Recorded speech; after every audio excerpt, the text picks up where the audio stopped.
Ayan, ito po for today's video guys. Ito ang ating breakfast, almusal ngayong umaga. Meron tayo ditong, syempre ito ang ating special menu dyan. Ayan.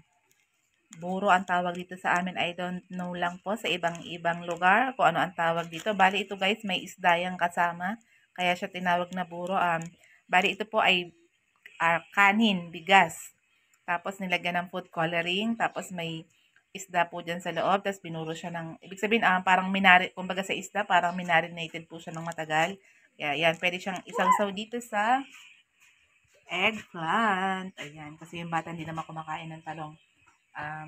At syempre, meron tayo nitong talbos, o diba? Talbos ng buhay. O, fresh yan guys, kapipitas lang nitong talbos, o diba? Mahilig tayo sa talbos ng kamote. And then, syempre, ang bata, paborito lagi ang egg is life. Ayan, egg is life tayo nun guys. Tutuhin natin yan. Syempre, hindi mawawala ang trivia lang po. Alam niyo po ba kung magkano na ang halaga ng isa nito? Sa isang balot nito guys, 10 pesos. So, di ba 10 pesos saka 10 pesos is 20 pesos. Eh, ito ang isa, ang halaga nitong isa ay, ako nagkakamali is 10 pesos din. So, bali, 20 pesos na agad din yan. 20 pesos. Ito, 10 pesos. Ayan, 10 pesos. Itong itlog, ang halaga niyan is 10 pesos din ang isa.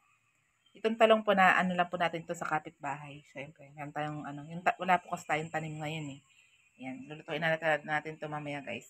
At eto na po ang ating breakfast o almusal. Simpleng ulam, simpleng buhay dito sa probinsya. Happy tummy na! That's all!